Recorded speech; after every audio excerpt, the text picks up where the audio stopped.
Good morning students, welcome to Hindi class.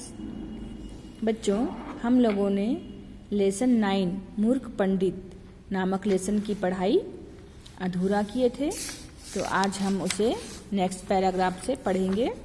सभी बच्चे ध्यान देंगे। उसने क्षण भर की भी देर नहीं की और नदी के तेज बहाव में कूद पड़ा।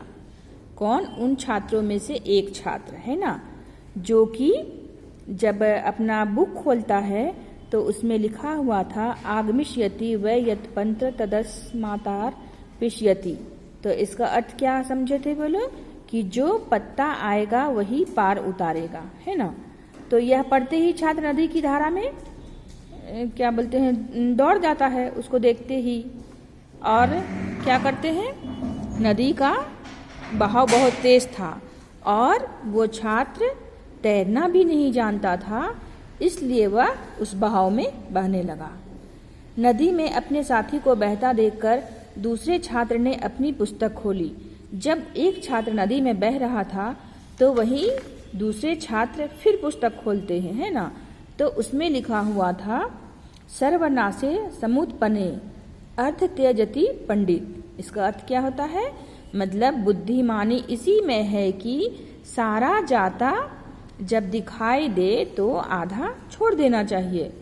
यह पढ़ते ही उसने नदी की धारा में अपने बहते हुए साथी, जो पहला छात्र नदी में कूद गया था, तो उसको बहते हुए जाते देखा। और क्या करते हैं, केस है ना, उस छात्र का केस मतलब बाल को पकड़ लिया और तलवार से उसका सिर काट लिया। इतने में लोग दौड़ते हुए छात्रों के पास आ गए। वहाँ पर जितने भी आसपास में लोग थे वे सब उनके पास में आ गए और उन्हें पकड़कर राजा के पास ले गए। अब राजा ने अपने साथी का सिर काटने वाले छात्र को मृत्यु दंड दिया।